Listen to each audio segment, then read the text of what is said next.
اللہ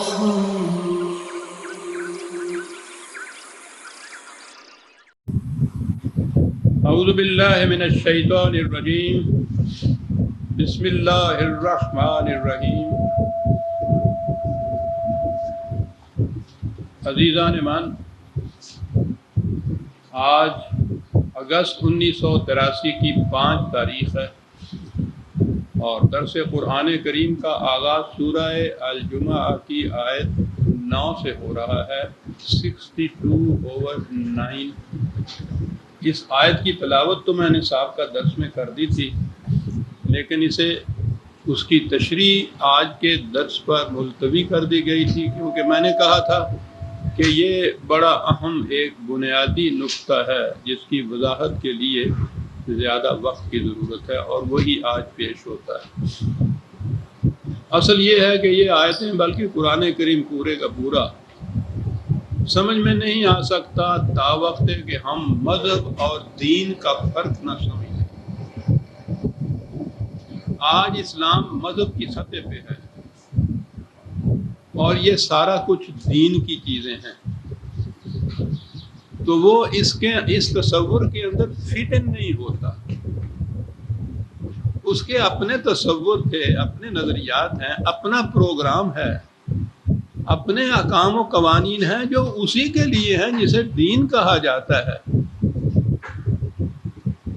مذہب کے اندر تو کھینچ تان کے کسی نہ کسی طرح سے لے آئے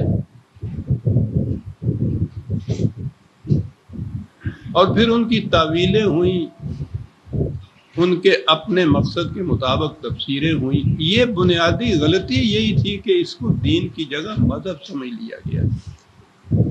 مذہب خدا اور بندے کے درمیان کسی قسم کے پرائیویٹ سے تعلق کا نام ہے جسے کوئی متعین نہیں کر سکتا کہ وہ ہوتا کیا ہے۔ تعلق باللہ الفاظ ہیں، چند اصطلاحات ہیں کہ وہ قائم ہو جاتا ہے۔ اس کے قائم ہونے کا ذریعہ پرستش، عبادت کا یہ ترجمہ ہوا پرستش، بندگی، بھکتی، ورشپ، ہر مذہب میں ہے یہ۔ ہر اہل مذہب اپنے اپنے طریقے پہ یہ کچھ کر لیتا ہے اور مطمئن ہو جاتا ہے کہ میں نے مذہب، ریلیجن، دھرم کا فریضہ ادا کر دی۔ اب اس کے لیے یہ کہ صاحب اس سے ہوتا کیا ہے، تو پھر ایک اور اصطلاح آ جاتی ہے کہ اس سے ثواب ہوتا ہے۔ تنہا نماز پڑھی تو اس کا کم ثواب ہوا، با جماعت پڑھی یعنی مسجد میں جا کے ہر شخص وہاں بھی اپنی اپنی نماز پڑھ رہا ہوتا ہے، وہ ایک صدر میں کھڑے ہو جاتے ہیں، ایک صف میں کھڑے ہو جاتے ہیں، وہ ایک امام ہوتا ہے۔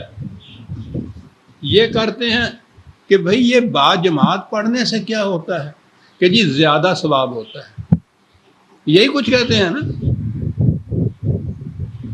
اس کے بعد یہ کہ جی پھر 8ویں دن ایک جمعے کی نماز ہوتی ہے، وہ بڑی باجماعت ہوتی ہے۔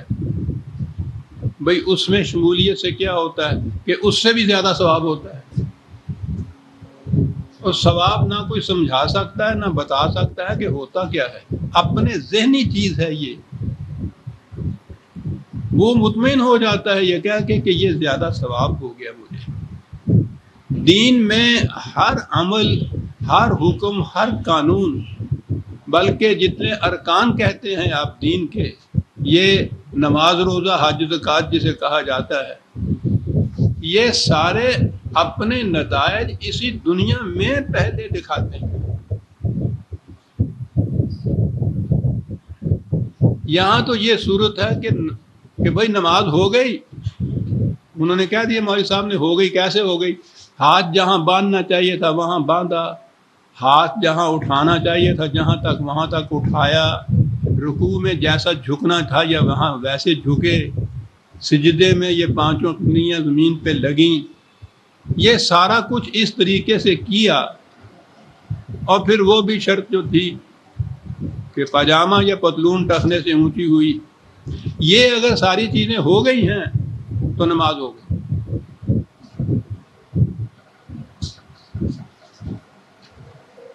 اس نے کہا تھا کہ نماز تو خیر لفظی عربی کا نہیں ہے، فارسی کا لفظ ہے، کہ صلاۃ سے معاشرے سے برائیاں اور بے حیائیاں ختم ہو جائیں گی۔ تو دین میں تو نماز اس وقت ہوگی جب یہ ہو جائے گا تو، اور یہ ایک محسوس چیز ہے، معلوم ہو جائے گا کہ ہوا ہے یا نہیں۔ نہیں ختم ہوئی تو نماز نہیں ہوئی، ہو گئی تو نماز ہو گئی۔ یہاں اس سے تعلق ہی نہیں ہے۔ برائیوں اور بے حیائیوں کے لیے پھر اور انجمنیں بنتی ہیں اور پروگرام بنتے ہیں، کچھ حکومت اپنے لیے کچھ کرتی ہے، سب ٹکریں مارتے ہیں، ڈور کو سلجھا رہے ہیں اور سرا ملتا نہیں، وہ بڑھتی چلی جا رہی ہیں، نماز ہوتی چلی جا رہی ہے۔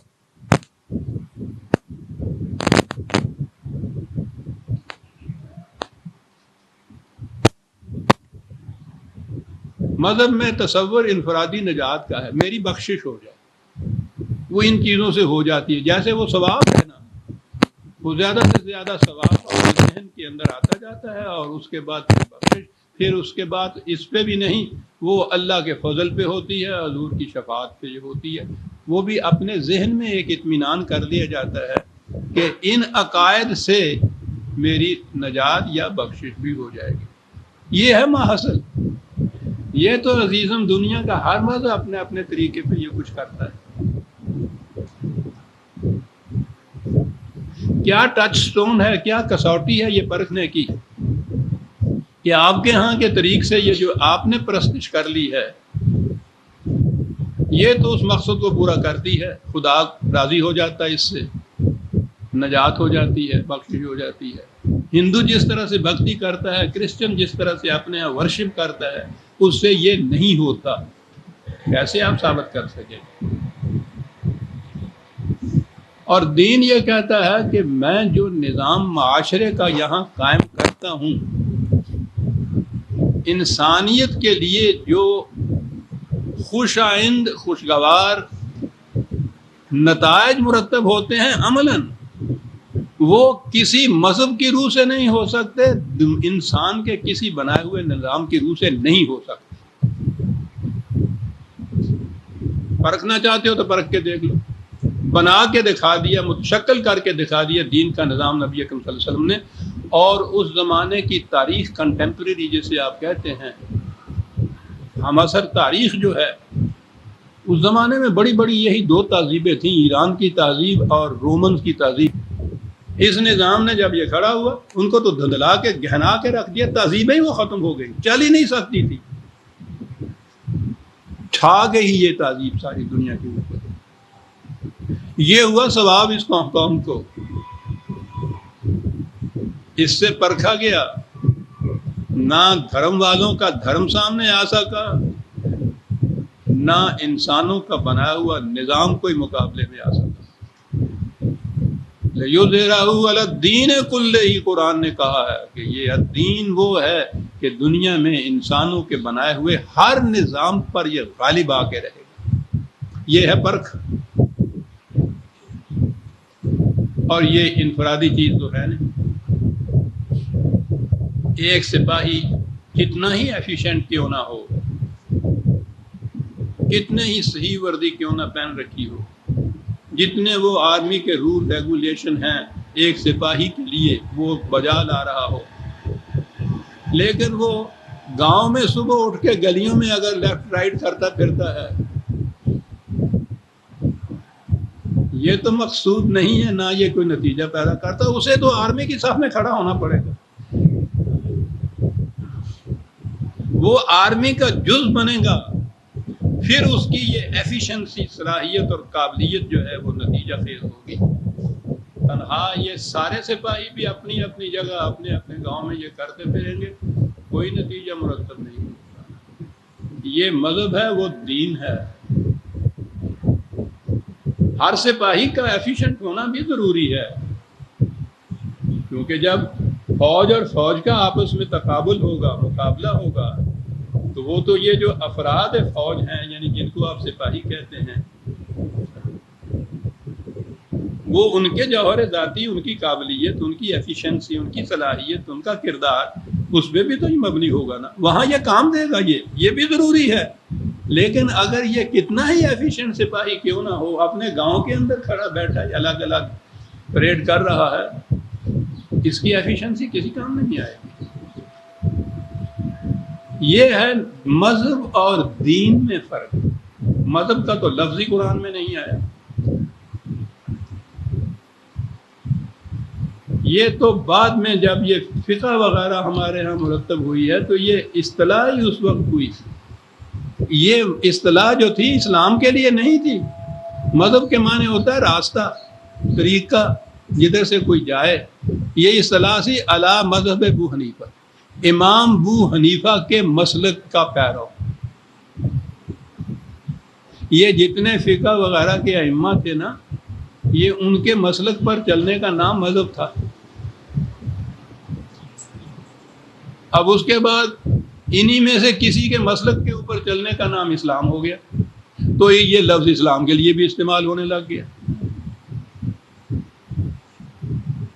اب مذہب اسلامی ہے، انگریزی میں دوسرا لفظ ہی نہیں تھا ریلیجن کے سوا کوئی۔ ان کی کرسچینٹی تو ریلیجن تھی، انہوں نے بھی اس کا ترجمہ کیا، ریلیجن ہی کیا۔ ہمارے ہاں والوں میں نے جو ترجمہ کیا تو ریلیجن ہی کیا، اردو میں کیا مذہب کیا، انگریزی میں کیا ریلیجن کیا۔ اب دین کے لیے تو لفظ ہی کوئی نہیں تھا۔ اے سسٹم، این آرڈر، یہ آج کل کی اصطلاحیں ہیں اس کے لیے۔ نظام ہے اصل میں اس کے لیے لفظ، یہ تنظیم کے ساتھ یہ کہتے ہیں، اجتماعیت اس کے اندر آتی ہے۔ تو یہ یاد رکھیے کہ یہ جتنے بھی ارکان ہیں اسلام کے، یا یہ جو احکام ہیں، یہ اس کے اجتماعی نظام کے حصے، اس پروگرام کی مختلف کڑیاں ہیں، اجزاء ہیں اس کے۔ فوج کا جرنیل اگر اپنے ہیڈ کوارٹر میں بیٹھا ہوا نقشہ بنا رہا ہے، وہ بھی اس نظام کا ایک جز ہوتا ہے، جسے پھر سپاہی میدان جنگ میں عمل میں لا کر دکھا رہا ہوتا ہے۔ یہ سارے ایک نظام کے مختلف اجزاء ہوتے ہیں جن پر عمل پیرا ہوا جائے تو وہ اس کا ایکیومولیٹو ایک ایفیکٹ ہوتا ہے، اس نقشے بنانے والے کا بھی اور اس سپاہی کا جو میدان میں کھڑا ہے دشمن کے مقابلے میں۔ ان تمام کا ایک اجتماعی نتیجہ ہوتا ہے جس کو فوج کی فتح آپ کہتے ہیں۔ یہ تھا یہ نظام قرآن کا، ایک ایسے معاشرے کا، نظام کا، تمدن کا، تہذیب کا قیام کہ جو انسانیت کو عدل اور احسان کے برکات سے متمتع کر سکے، انسانیت کو، کسی خاص قوم کو نہیں، کسی خاص فرد کی بات نہیں۔ یہ ہے جس کا نام ہے اجتماعیت۔ اب یہ جو کہا جائے نا کہ نماز تو جماعت کے ساتھ ہی ہوتی ہے، بالکل صحیح کہا۔ سپاہی تو فوج کی صف کے اندر سپاہی ہے۔ اب اس کا مفہوم سمجھ میں آ جائے گا کہ یہ جو زور دیا گیا ہے اجتماعیت کے اوپر، قرآن میں تمام احکام جمع کی صیغے میں آئے۔ اب جتنی چیزیں اجتماعی ہوں گی، واضح ہے کہ اس کے لیے ایک اپوائنٹڈ پیریڈ، وقت ہوگا، متعین وقت ہونا چاہیے نا۔ آپ یہاں جمع ہوتے ہیں، درس کے آخر میں یہ اعلان کرنا پڑتا ہے کہ اگلا درس اتنے بجے ہوگا۔ اکیلے آپ کو ملنے کے لیے آنا ہو مجھے تو اس کے لیے تو الگ وقت کی بات ہے نا۔ یہ جو اجتماعی طور پہ آپ نے اکٹھا ہونا ہے، اس کے لیے تو ایک وقت متعین ہونا چاہیے نا۔ اب یہاں سے بات سمجھ میں آ جائے گی کہ قرآن کریم نے جو کہا،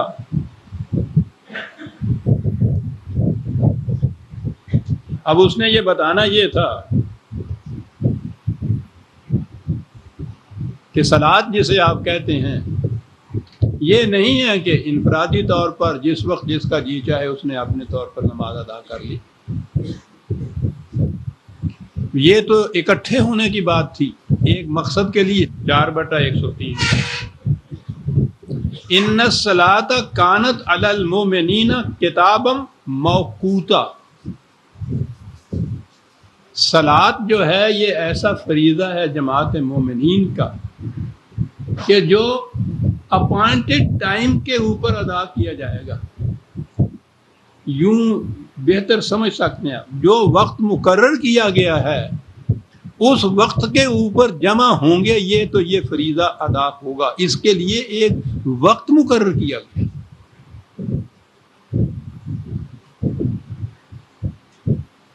یہ کاہے کے لیے جمع ہوں گے؟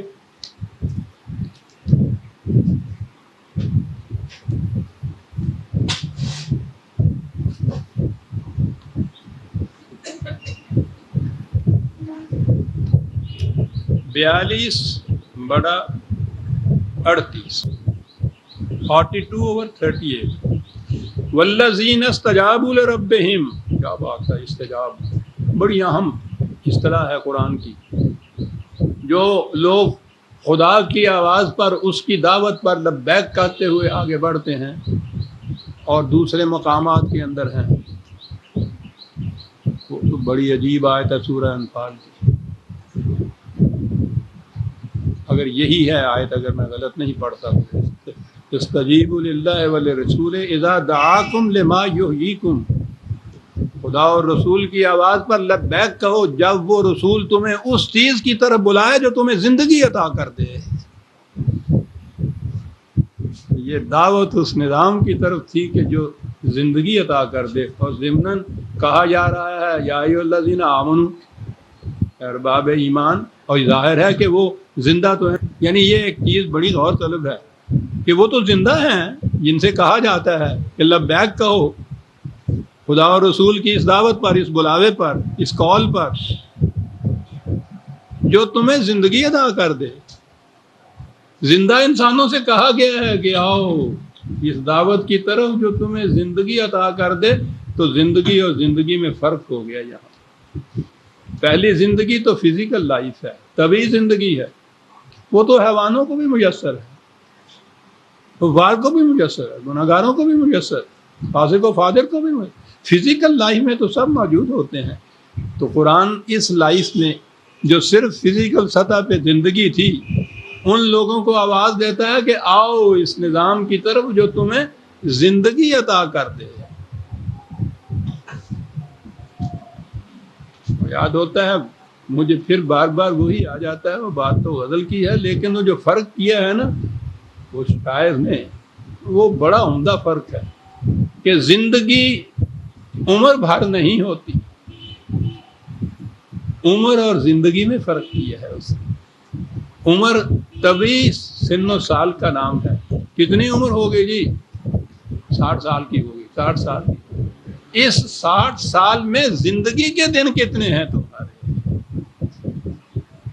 اذا دعاکم لما یحییکم، اے وہ جو عمروں کے حساب سے اپنی زندگی کو گنتے ہو، آؤ تمہیں بتائیں کہ اس عمر میں تمہارے زندگی کے دن کتنے ہیں. تو کاہے کے لیے آیا والذین استجابوا لربہم، جو اپنے رب کے اس دعوت کے اوپر اس لبیک کہتا ہے، وَأَقَامُوا الصَّلَاةَ، اور قیام صلاۃ کا فریضہ ادا کرتے ہیں. جمع کا صیغہ ہے جی. پھر وہ بھی جو شخص نہیں، جو لوگ اقامت صلاۃ کا فریضہ ادا کرتے ہیں. کاہے کے لیے؟ وَأَمْرُهُمْ شُورَى بَيْنَهُمْ، تاکہ ان کے تمام معاملات باہمی مشورے سے طے ہوں. یہ سوچئے تو صحیح، یہ اقاموا الصلاۃ وَأَمْرُهُمْ شُورَى بَيْنَهُمْ استجاب لرب، کتنا اہم معاملہ ہوگا جس کے لیے آواز دی جا رہی ہے. اصطلاح ہے اس کی اقامت صلاۃ. اس کے لیے کس مقصد کے لیے یہ جمع ہوں گے؟ امرہم شورا بینہم، ان کے معاملات ان کے باہمی مشاورت سے طے ہوں، اس کے لیے وہ اکٹھے ہوں گے. تو یہ تو اجتماعی چیز ہے. اور پھر آپ اس کو دیکھیے، یہ ایک ایک قرآن کے 4 لفظ سارے آپ کے سیاسی الجھنوں کو دور کر دیتے ہیں، گتھیاں سلجھا دیتے ہیں. تیرا ہی جینا چاہے تو باتیں ہزار ہوں. امرہم شورا بینہم، امرہم نے تو یہ بتا دیا کہ کسی ایک فرد کی حکومت یا اقتدار یا مملکت نہیں ہوتی، وہ ہم ہے، پوری امت ہے. اور پھر وہ کسی ایک فرد کی رائے سے نہیں آگے چلتی. شورا ہے اور بینہم ہے، اور انہی کے ساتھ مشورہ ہوگا. غیر مسلم اگر وہاں ہوں گے تو ان کے ساتھ یہ مشورہ نہیں ہوگا، ان کا یہ امر نہیں ہے، ان کے لیے شورا نہیں. بعد میں یہ کہہ رہا تھا کہ یہ اجتماع کاہے کے لیے ہوا صلاۃ کا؟ امرہم شورا بینہم، امر کے لیے. نظام کے معاملات، حکومت کے معاملات، مملکت کے معاملات جو ان کی اپنی ہے، باہمی مشاورت کے لیے. تو ظاہر ہے کہ اس کے لیے تو پھر اجتماع ہی ہوگا نا. انفرادی نماز جسے آپ کہتے ہیں کہ میں پڑھ لیا، یہ تو اجتماعی چیز ہے اور اس مقصد کے لیے. اور اب وہ بات سمجھ میں آئی کہ جب یہ اس نے کہا کہ ان الصلاۃ کانت علی المؤمنین کتابا موقوتا، یہ فریضہ وہ ہے کہ جو اس کے لیے وقت مقرر کیا جائے اس وقت کے اوپر وہاں حاضر ہوا کرو.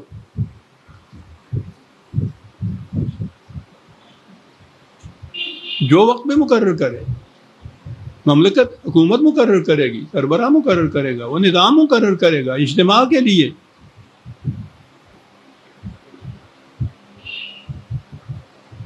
یہ تاکید کی کہ وہ ایسے ہی نہ اس کو لائٹلی لیا کرو، جو وقت مقرر کیا جائے اس وقت کے اوپر وہاں حاضر ہوا کرو، کیونکہ بڑے اہم معاملات میں مشاورت کرنی ہے تم سے.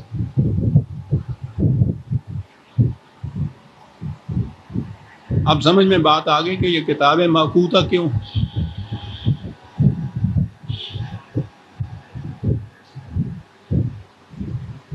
یہ دین تھا.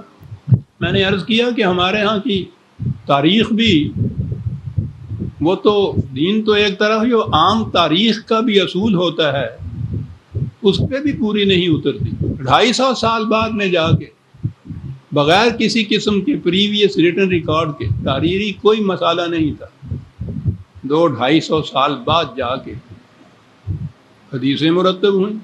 تاریخ بھی سب سے پہلی آپ کے اس دور میں 250 سال بعد، پہلے سے کوئی ریٹن ریکارڈ نہ ہو تو جو کچھ وہ مرتب ہوگی اسے آپ تاریخ کہیں گے. لیکن اس میں بھی بہرحال کچھ نہ کچھ تو کوئی چمک کی چیز مل ہی جاتی ہے. یہ ہے اس کے اندر کہ جب کوئی اہم معاملہ پیش ہوتا تھا تو اس وقت وہ ایک ڈونڈی پیٹنے والا جسے کہتے ہیں نا، منادی کرنے والا، اس زمانے میں یہی طریقے تھے. وہ منادی کرتا تھا شہر میں، مدینہ میں، الصلاۃ الجامع، الصلاۃ الجامع، آؤ صلاۃ کے لیے جمع ہو جاؤ. یعنی وہاں آتے تھے. وہ یہ ٹھیک ہے کہ جس طرح سے ہر اپنے امر، اپنے کام کی نسبت خدا کی طرف پہلے کرتے ہیں، اس کے لیے یہ ٹھیک بات ہے کہ یہ بھی جو قرآن میں ہے کہ صلاۃ کے لیے وہ کھڑے ہوں تو امام یہ کرے اور رخدادی یہ کریں. تو جیسے ہم اپنے اجلاس میں تلاوت قرآن کریم کی رسم پوری کرتے ہیں نا، وہ اس کی ابتدا اس طرح سے کرتے تھے کہ جو کچھ بھی ہم یہاں مشورہ کریں گے یا طے کریں گے، ہمارے امور جتنے بھی ہیں وہ خدا کے مقرر کردہ نظام کے لیے ہیں، اس کی تعمیل کے لیے ہیں، اس کی ہدایت کے لیے یہ ہیں. اس کے لیے ایک رسم بھی ادا کرنی ضروری ہوتی ہے، یعنی محسوس شکل میں جسے آپ رکعت کہتے ہیں. لیکن آواز یہی ہوتی تھی کہ ایک اہم معاملہ درپیش ہے، اس کے لیے اکٹھے ہو جاؤ. یہ تھا کتاب موقوت. جس وقت ضرورت پڑے وہ اعلان کرتا ہوگا نا کہ اتنے بجے آ جائیے. جبھی ایک وقت میں اکٹھے ہو سکتے تھے نا کہ وقت مقرر کیا جائے. اب کتاب موقوتہ آپ سمجھ لیا کہ معنی کیا ہوئے قرآن کے. وہ وقت یوں مقرر کرتے تھے جمع ہونے کا. مذہب آیا تو اس موقوتہ کے معنی ہو گئے کہ یہ 5 وقت نماز کے جو مقرر کر دیے.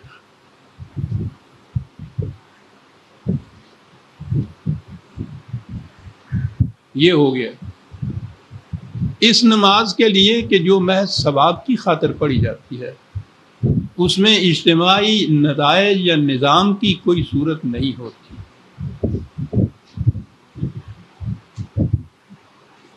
مشاورت، یہ فیصلے، یہ جتنے بھی تھے، ان میں ایک ہی بنیادی شرط تھی کہ وہ خدا کی متعین کردہ حدود کے اندر رہتے ہوئے کیے جائیں گے۔ اس لیے جو بھی مشورہ کرنا ہوتا تھا، خدا کی یہ حدود جو ہیں ان کو پیش کیا جاتا تھا، ان کو دہرایا جاتا تھا۔ یہ تھی تلاوت قرآن کریم جو ابتدا میں اب ہمارے ہاں رسم رہ گئی کہ اس معاملہ پیش نظر کے متعلق خدا کی رہنمائی یہ ملتی ہے، اس کی یہ حدود ہیں، اس کے یہ احکام ہیں۔ اب آئیے ان کی روشنی میں ہم یہ باہمی مشاورت سے طے کریں کہ ان پر کس طرح سے عمل پیرا ہوا جا سکے گا۔ اس کے لیے یہ اجتماع تھا۔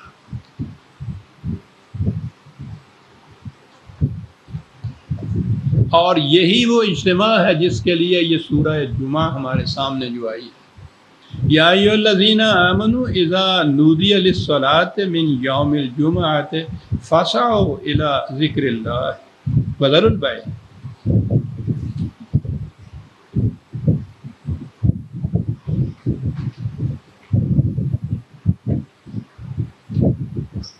اے جماعت مومنین،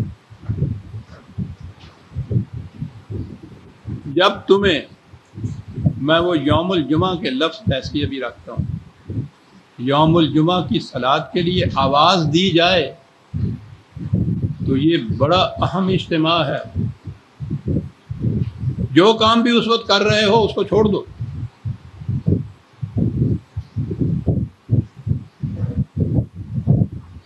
اور فوراً چلے آؤ ادھر۔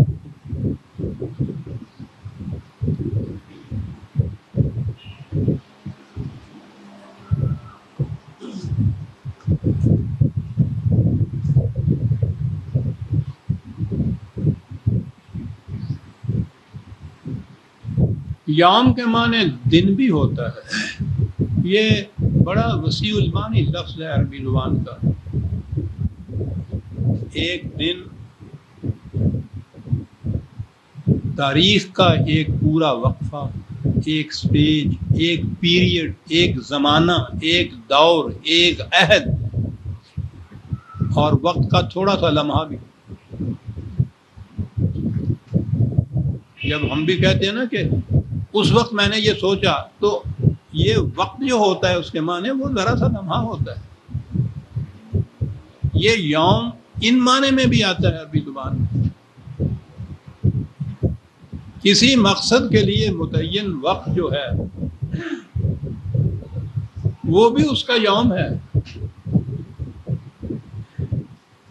اب یہ جمعہ کا تو لفظ ہی بتا رہا ہے اجتماعیت، اکٹھے ہونے کا وقت۔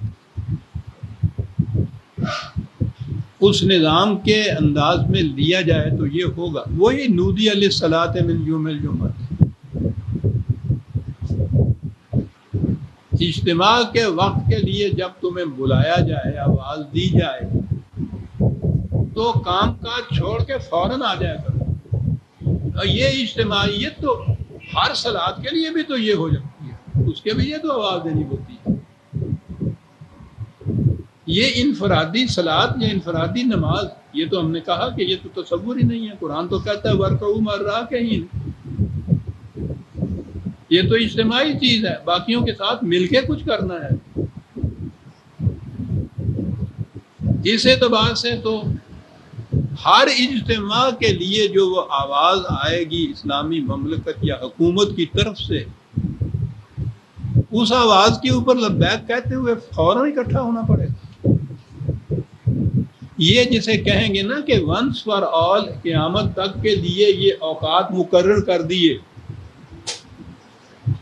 مذہب میں تو یہ ہے کہ ان اوقات کے اندر نہ وہاں کوئی مسئلہ درپیش ہے، نہ اس کے لیے کوئی مشورہ کرنا ہے، نہ یہ ہے کہ جب اہمیت ہو، جب بھی ضرورت پڑے اشد اس وقت آواز دینی ہے۔ وہ تو ایک ثواب کا کام ہے جس کے لیے آنا ہے۔ ایک الگ الگ پڑھ لیجئے نماز تو بھی ہو جاتی ہے، با جماعت پڑھیے ثواب زیادہ ہو جاتا ہے۔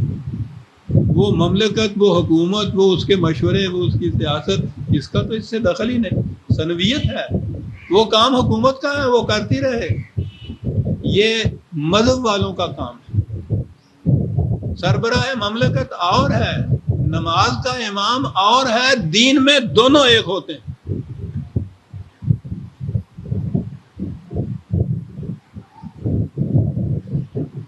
اس دور کی جیسی بھلی بری بھی تاریخ ہے ہمارے سامنے، صحیح یا اس میں اختلاط ہوا مخلوط کرم کی، اس میں بھی یہ چیز ہے کہ یہ الگ الگ مسجدوں کے اندر امام اس قسم کے نہیں ہوتے تھے رکھے ہوئے. حکومت کے عمال جو تھے وہی یہ فرائض سر انجام دیتے تھے. اجتماع ہوتا تھا اہم معاملے میں مشورہ کرنے کے لیے. وہ جو اس علاقے کا کہہ دیجیے، ایس ایچ او کہہ دیجیے یا کوئی انجینئر کہہ دیجیے، اس علاقے کا جو عامل اس کو کہتے تھے. عربی زبان میں اس کا لفظ یہ ہے، the worker of the government. وہ یہ فریضہ ادا کرتا تھا، آواز دیتا تھا، وہ آتے تھے وہاں بات بھی کرتا تھا. یہ ٹھیک ہے. ابتدا ان کی ضرور خدا کے اقدار کے سامنے لانے سے، یاد دہانی کرنے سے جو ہوتا ہے اس کا ایک طریق مقرر کیا ہوا تھا، وہ ٹھیک ہے. صلاۃ جسے کہتے ہیں، نماز جس کا کہتے ہیں، لیکن مقصد اس کا یہ تھا، وہ تمہید تھی اس مقصد کے لیے. ویسے یہ اسلام سے پہلے عربوں کے ہاں بھی وہ اگرچہ حکومت ان کے ہاں نہیں تھی، قبائلی زندگی تھی، لیکن اس قسم کی مشاورت، باہمی معاملات میں فیصلے کرنے کے لیے اجتماعات ان کے ہاں ہوتے تھے. یہ ان کے ہاں یوم العروبہ یا یوم الجمعہ، یہ ان کے ہاں جاہلیت کے زمانے میں بھی یہ تھا ایک جمع ہونے کا ندوہ. ان کے ہاں بھی تھا، مشورہ گاہ جسے آپ کہتے ہیں، اس کے لیے وہ بھی جمع ہوتے تھے. لیکن میں اس سے بحث نہیں کرتا. وہ مقرر شدہ اوقات ہوں، ونس فار آل مقرر کر دیے گئے ہوں کہ دن میں اتنی مرتبہ فلاں فلاں وقت میں آواز دی جائے تو آ جائیے، یا ہفتے میں ایک دن کے لیے آواز دی جائے تو آ جائیے. یہ چیزیں جزیات ہیں. آج جس مقصد کے لیے آ جائیے وہاں فرق پڑتا ہے دین میں اور مذہب میں. یہ نہیں آ جائیے اور چپکے سے امام خطبہ دے تو خاموشی سے سنتے رہو. نہ امام کو پتا کہ وہ عربی زبان میں جو بول رہا ہے اس کے معنی کیا ہے، نہ سننے والوں کو پتا کہ اس کے معنی کیا ہے. لفظ وہی خطبہ آ گیا جس کے انگریزی کا ترجمہ ایڈریس ہے. یو ایڈریس ہے پیپل. خطاب تو ہم سمجھتے ہیں. اب دیکھیے ہمارے ہاں خطاب میں اور خطبے میں فرق ہوگا. خطبہ تو وہی مذہبی ہوتا ہے جو امام دیتا ہے جمعے کو. خطاب ہر لیڈر کرتا ہے. کون دیکھا آپ نے یہ ڈوئلزم جو پیدا ہوئی مذہب اور دین میں؟ الفاظ وہی رکھے جاتے ہیں، مفہوم بدل جاتا ہے ان کا. اور وہ اٹھ کے چھپا ہوا کتاب کے اندر کسی زمانے کا، ہم نے تو بچپن میں سنا ہے، وہ مولوی صاحب جو خطبہ دیا کرتے تھے، اس خطبے کے اندر جو یہ چلا آ رہا تھا ملوکیت کا زمانہ کا، جو سلطان وقت یا خلیفہ یا بادشاہ ہوتا تھا، خطبے میں اس کا نام لیا جاتا تھا. ہمارے ہاں وہ تھی مسجد کے ایک مولوی صاحب تھے، ان کے ہاں کوئی پرانے زمانے کا، ہمارے ہاں تو جتنی کوئی پرانی چیز ہو جائے اتنی مقدس ہو جاتی ہے نا. وہ کچھ پتہ نہیں کب کا وہ تھا، ہم بچے تھے، ہمیں تو معلوم نہیں تھا. وہ اس کے اندر پڑھتے پڑھتے اورنگزیب کا نام لیا کرتا تھا خطبے کے اندر، کیونکہ چھپا ہوا یہی تھا. اور وہ سلطان ابن سلطان خاقان ابن خاقان، وہ ترکی کا خلیفہ، خلافت الغا بھی ہو گئی، ختم ہو گئی، قصہ ختم ہو گیا. خطبوں کے اندر اسی کا نام پڑھتے چلے جا رہے تھے، کیونکہ وہ جو چھپا ہوا خطبہ تھا پڑھنا تو وہی تھا نا. خطبہ مسنونہ اس کا نام تھا. اس میں جو لکھا ہوا تھا امام کی جانب بلا کہ سلطان عبدالحمید ختم ہو گیا ہوا کب سے. مذہب میں عزیزان من یہ رسم پوری ہو جاتی ہے اور اطمینان ہو جاتا ہے اپنے آپ کا. یہ فریب نفس ہوتا ہے. خود اپنے آپ کو مطمئن کر لینا، نتائج سے نہیں پرکھنا کہ یہ ہو گیا ہے یا نہیں. دین میں جتنے بھی ارکان ہیں یہ پروگرام ہے اس اجتماعی نظام کے، جسے قائم کرنا اور باقی رکھنا. فریضہ ہے جماعت مومنین کا، اور اس کے نتائج آتنا فی الدنیا حسنۃ۔ ایک لفظ میں کہوں تو یہ کہ اس نظام میں زندگی بڑی حسین ہو جاتی ہے۔ میں سمجھتا ہوں اس سے زیادہ جامع لفظ نہیں، قرآن نے بھی تو یہی لفظ استعمال کیا ہے،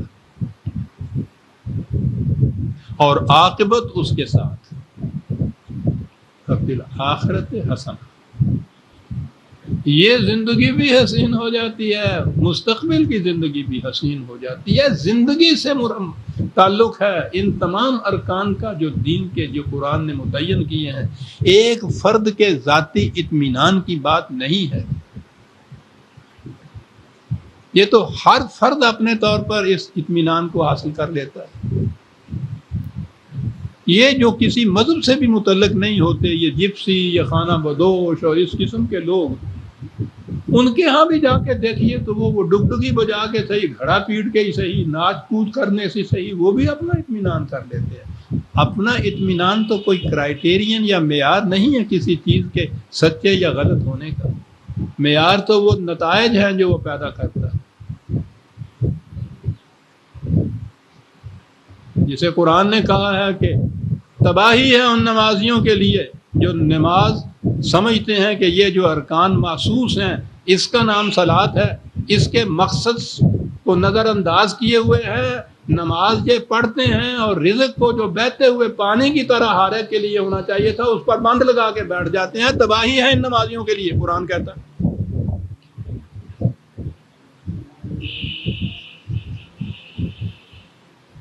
صلاۃ کا تو اتنا گہرا تعلق ہے حضرت شعیب علیہ السلام کے ذمہ میں، قرآن میں یہ ہے نا کہ انہوں نے اپنے قوم سے کہا کہ تم بہت مخالفت کرتے ہو یا سب کچھ ہے، ٹھیک ہے بھائی مجھے صلاۃ کی تو اجازت دے دو۔ انہوں نے بھی سمجھا ہوگا کہ یہ ہماری طرح پوجا پاٹ بھکتی پرستش کی کوئی رسم ہے، ادا کرتا کر لے، ہم اپنے طور پہ کر لیتے ہیں، یہ اپنے طور پہ کر لیا کرے گا۔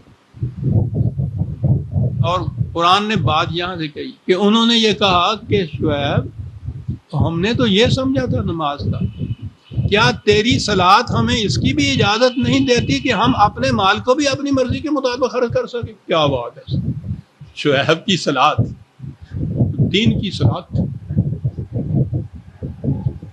وہ اس کی اجازت نہیں دے سکتے۔ اس کے لیے یہ مال و دولت جو کمایا ہوا ہے یہ محتاجوں، مفلسوں، غریبوں کی ضروریات پوری کرنے کے لیے، کھلا رکھنے کے لیے ہے، بند لگا کے رکھنے کے لیے نہیں۔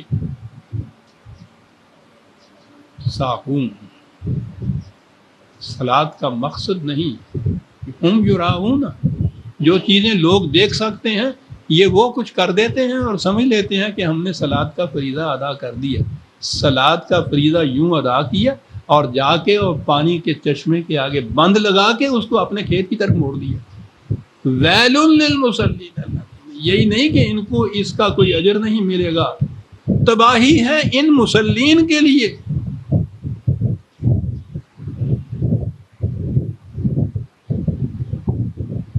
یہ جو تباہیاں ہمارے اوپر آئی ہوئی ہیں، ہم تو شاید ابھی انتظار کر رہے ہیں نا کہ وہ تباہی کا تصور جو ہے، یہ تو آئی ہوئی تباہی قیامت موجود ہے عزیزان من۔ ہر دل جو ہے اس میں آتش سوزوں کا جہنم بھڑک رہا ہے۔ نار اللہ الموقدۃ التی تطلع علی الافئدہ، خدا کی بھڑکائی ہوئی آگ جو دلوں کو لپیٹ لیا کرتی ہے۔ کوئی دل بھی خالی ہے اس معاشرے میں جسے اس آگ نے لپیٹ نہ لیا ہو۔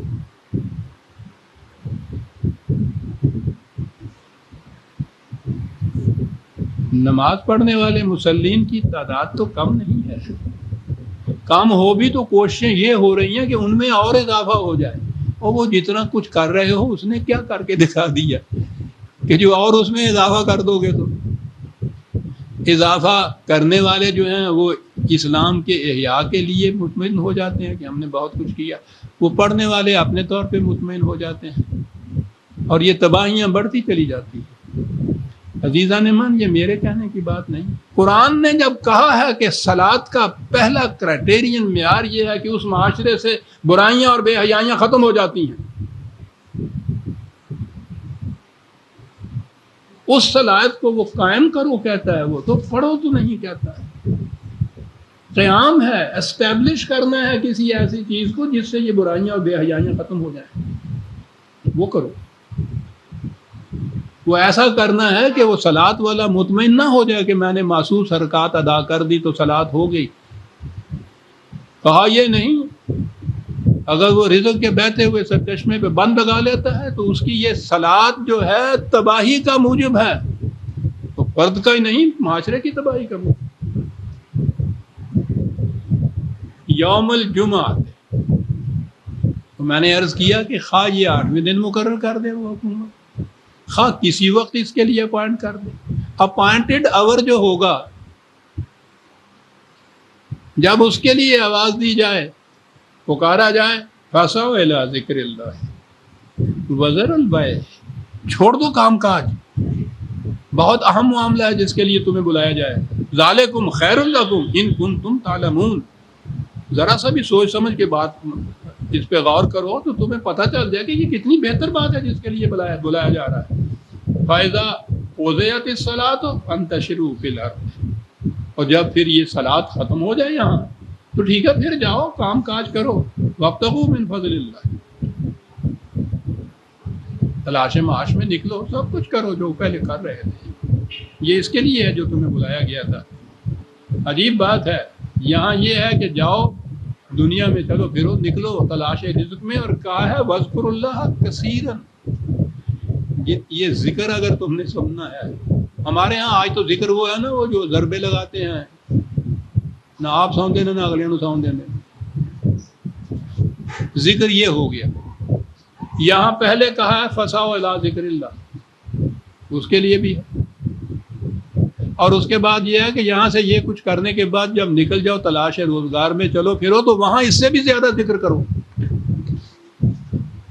اس سے بھی زیادہ کثیر. ذکر کے لفظی معنی ہوتے ہیں کسی چیز کو ہر وقت نگاہ میں رکھنا. یہاں آؤ تو جو معاملہ پیش نظر ہے اس کے متعلق نگاہ کے سامنے رکھو کہ خدا کے ارشادات کیا ہیں، تاکہ اس کے مطابق فیصلہ کیا جائے. یہ بھی ہوا ذکر اللہ. اور یہاں سے نکل کے دنیا میں جاؤ تو زندگی کے ہر گوشے کے اندر یہ ذہن میں رکھو کہ خدا کا حکم اس کے لیے کیا ہے. یہ ذکر کثیر کہا ہے قرآن نے اس کو. کیا بات ہے قرآن کی عزیزہ نے. لعلکم تفلحون، کاہے کے لیے؟ تاکہ تم ہر پروگرام میں ہر مرحلے میں زندگی کے کامیاب ہو جاؤ. اب یہ ہو گئی ٹچ، تو یہ ہو گیا معیار. اگر اس میں کامیابی ہے تو یہ آپ کا اجتماع قرآنی اجتماع ہے، آپ کی صلاۃ قرآنی صلاۃ. اگر وہاں ہر معاملے میں ناکامی ہو رہی ہے تو یہ ساری رسوم ہے جو آپ ادا کر رہے ہیں. آپ کے اپنے آپ کا مطمئن ہو جانا یہ کوئی معیار اس بات کا نہیں ہے کہ قرآن نے جو فریضہ عائد کیا تھا اسے ہم نے ادا کر دیا. انہوں نے ایک بات یاد آ گیا، میرے استاد محترم مولانا اسلم جراج پوری. بہت دیر کی بات ہے، آپ لوگوں کو معلوم نہیں ہوگا. انگریز کے زمانے کی پارلیمنٹ میں ایک بل پیش ہوا تھا، ساردہ بل اس کو کہتے تھے. ایک ہندو نے پیش کیا کہ نابالغ لڑکیوں کی شادی ممنوع قرار دے دیا. تو بڑا مشہور تھا اس کے لیے، بہت چلی. ہندو نے پیش کیا اور مسلمانوں کی طرف سے اس کی مخالفت ہوئی. اور مخالفت میں جب یہ دیکھا کہ حکومت مان نہیں رہی، میں تو شاہد ہوں ان چیزوں کا، میں درمیان میں موجود تھا، تو انہوں نے ایجیٹیشن شروع کی اس کے خلاف کہ حکومت کر لے جو کرنا ہے. ایجیٹیشن کا مرکز تھا دلی میں ایک علاقہ کہلاتا تھا کرول باغ. وہاں جامعہ ملیہ اسلامیہ تھا، وہیں قریب میں ہی رہتے تھے مولانا اسلم جراج پوری علیہ الرحمہ میرے اسلام. میں بھی وہیں رہتا تھا.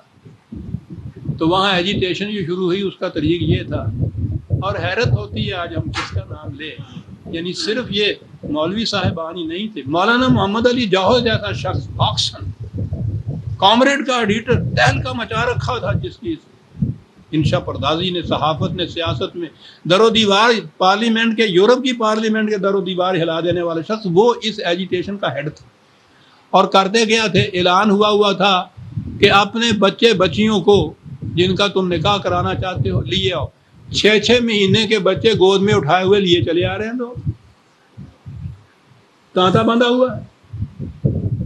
نکاح تو کرنا ہی ہے، ایک تو ثواب یہی ہے، دوسرے یہ کہ جو اس انگریز کے ایکٹ کی خلاف ورزی سے جو ثواب عظیم ہو حاصل ہوگا اس کو کیوں گواتے ہو؟ لوگ اس اجتہاد میں حصہ لینے کے لیے چلے آ رہے ہیں اور وہ پڑھا رہے ہیں نکاح وہاں بیٹھے ہوئے. سوچتے ہیں کن ادوار سے یہ قوم گزری تھی. عزیزان من، ایک کاش کہیں تاریخ لکھی جاتی اس چیز کی. ساری قوم جذبات کا مرقع تھی، یعنی کوئی کھڑے ہو کے سوچ نہیں رہا تھا کر کیا رہے ہیں، چلے ہوئے ہیں ساری دنیا. اس کے بعد طے ان کے ہاں یہ ہوا کہ ایک ڈیپوٹیشن جائے وائسرا کے ہاں اور وہاں جا کے کہے کہ مسلمانوں کو یہ قابل قبول نہیں ہے، ان کو مستثنا قرار دیا جائے. تو ڈیپوٹیشن جو وہاں بن کے چلا اس میں تمام فرقوں کے نمائندے تھے. تو وہ جا رہے تھے تو مجھے اب تک یاد ہے حضرت علامہ اسلم جراج پوری بڑی نگاہ دو، بڑے قرآنی انسان تھے. زبان پہ بار خدایا یہ کس کا نام آیا، آنکھیں ڈھونڈ رہی ہیں میری ان لوگوں کو.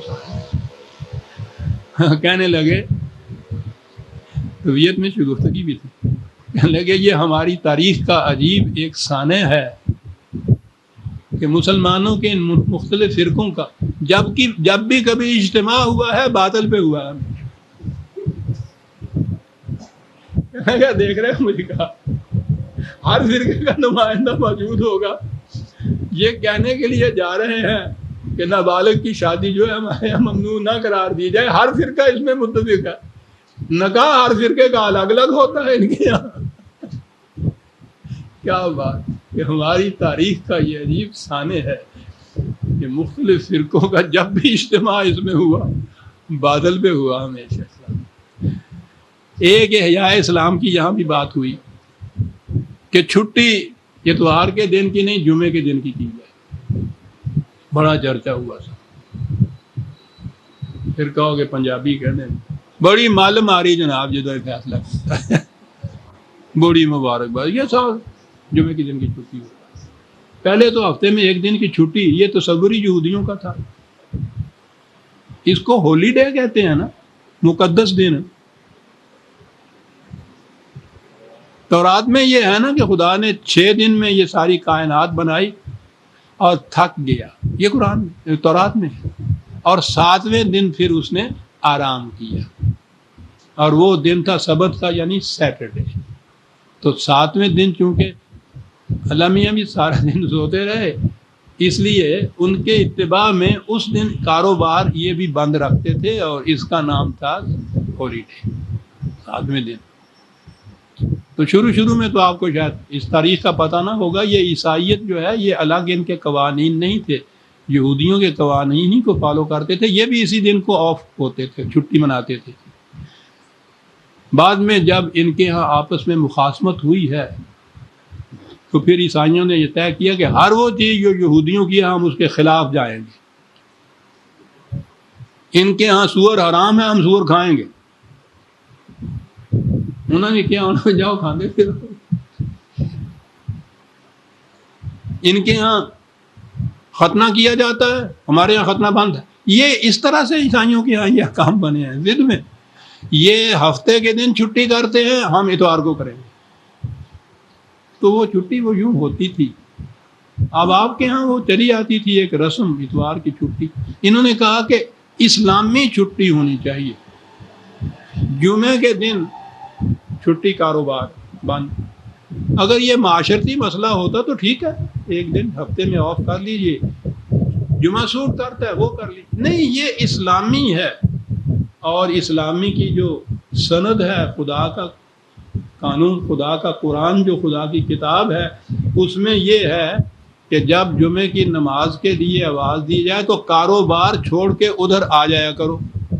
تو پہلی چیز تو یہ ہوئی کہ جمعے کی نماز سے پہلے کاروبار سارا کرنا ہے.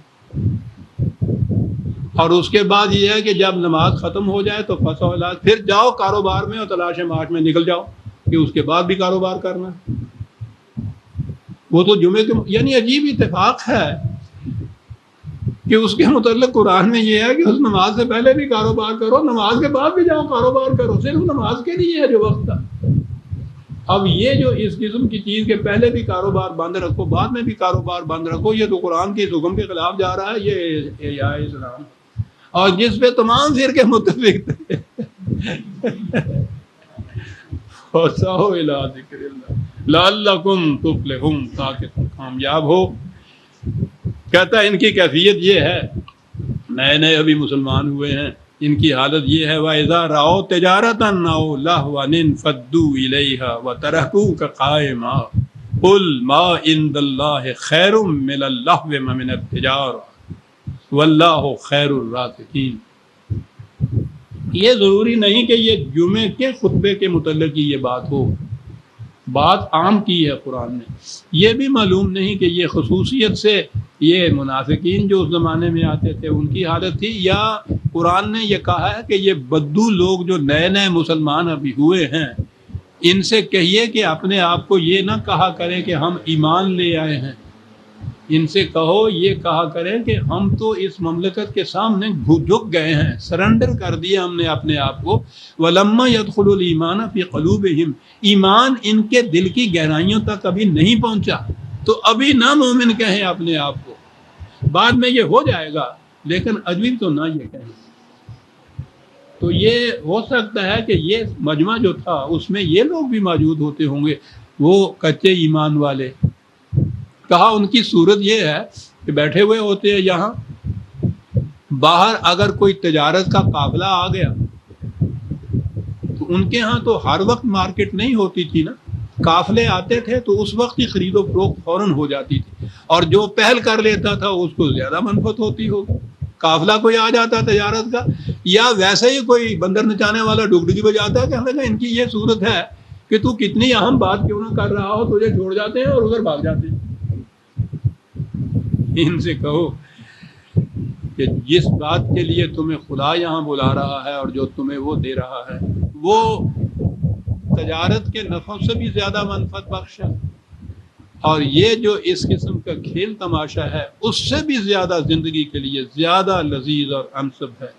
واللہ خیر الرازقین، رزق کی بات ہی کہتے ہو، اس نظام کے تابع آپ نے دیکھنا کہ کس طرح جھولیاں بھر بھر کے رزق تمہیں ملتا ہے۔ تھوڑا سا توقف تو کرو، اتنی سی ٹیمپٹیشن جو ہوتی ہے اس کو اوور کم نہ کرنے دو، اپنے اوپر نہ آنے دو مسلط کہ ذرا سی ٹیمپٹیشن ہوئی اور بھاگ کھڑے ہوئے۔ بات تو قرآن نے اس زمانے کے ان بدوؤں کی کہی ہے۔ عزیزان من، کیا ہم سب کا یہی حال نہیں کہ ذرا سی کہیں سے ٹیمپٹیشن ہو؟ یہ سوال نہیں ہے کہ وہ خطبہ دینے والا ہے اس کو ہم چھوڑ جاتے ہیں، سارے قرآن کو چھوڑ جاتے ہیں، اسلام کو چھوڑ جاتے ہیں، ان کے اصولوں کو چھوڑ جاتے ہیں، ذرا ٹیمپٹیشن۔ اور پھر یہ جو لہو و لعب کی ٹیمپٹیشن ہے، کھیل تماشے کی ٹیمپٹیشن، وہ تو پوچھو ہی نہیں سر۔ وہ سوداگری کی منفعت والی تو بڑوں کو ہوتی ہوگی، نوجوان طبقہ ہمارا تو ہے یہ بہہ چلا جا رہا ہے اس کے اندر۔ یہ کیوں ہے؟ اس لیے کہ خدا نے جو کہا تھا نا کہ ہمارے ہاں اس سے کہیں بہتر کچھ ہے، وہ بہتر ہے نہیں کہیں، اس لیے یہ بہہ چلے جا رہے ہیں، ان کا قصور نہیں۔ بہتر دیجئے تو کون پاگل ہے جس کو اپنے نفع نقصان کا بھی بھلا نہ ہو؟ دیکھیے خدا نے دلیل کیا دی ہے